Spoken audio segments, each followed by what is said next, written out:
கன்னியாகுமரி டிஸ்ட்ரிக்டோட best batsman Ajith Kannan. இந்த பேட்ஸ்மேனை கண்டு பந்து போட பவுலர்ஸ் எல்லாம் பயப்பட்ட ஒரே ஆள் அஜித் கண்ணன். அவரை சேலஞ்ச் பண்ணுறதுக்கு விசு எப்போவுமே அவரை சேலஞ்ச் பண்ணணும்னு சொல்லி காத்திருந்து எனக்கு வந்திருக்காரு. விசு சேலஞ்ச் என்ன சேலஞ்ச் இன்னைக்கு? 6 பாலுக்கு 3 சிக்ஸ். 3 சிக்ஸ். ஓகே, கண்டிப்பாக அடிக்க விட மாட்டேன்னு சொல்லி பிடிப்பேன்னு சொல்லி வந்திருக்கு. 500 ரூபா பெட். சரியா? டாஸ் இல்லை, பந்து போட போகிறாரு, பேட்டிங் பண்ண வர்றாரு. இன்னைக்கான சேலஞ்ச் என்னன்னா 6 பாலுக்கு 3 சிக்ஸ் அடிக்கணும். முதல் பந்து விசு டு கண்ணன். முதல் பந்து டாட் பால். இரண்டாவது பந்து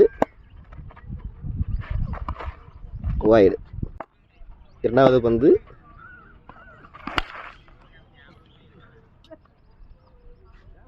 ஆறு ஓட்டங்களை பெற்றுள்ளார் கண்ணன். இன்னும் 4 பந்துகளுக்கு 2 சிக்ஸ் தேவை. சேலஞ்சரோட 3வது பந்து 6. இது பட்டவனே தெரிஞ்சு போச்சு. 6 ஓட்டங்கள்.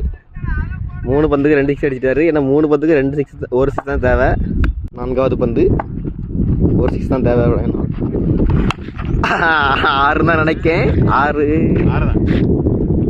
ஓட்டங்கள். சேலஞ்சரோட வின்னர் அஜித் கண்ணன். இந்த போட்டியில் வெற்றி பெற்றது அஜித் கண்ணன் நிரூபிச்சிட்டாரு. Kanyakumari best batsman. 4 பந்தில் 3 சிக்ஸ். மொதல் பால் டாட்டு இருந்தாலும் அடுத்த 3 பந்துமே சிக்ஸ் அடிச்சு வெற்றி பெற்றார். வாழ்த்துக்கள். இந்த சேலஞ்சரோட வின்னர் கண்ணன். வாழ்த்துக்கள்ண்ணே. தேங்க்யூ.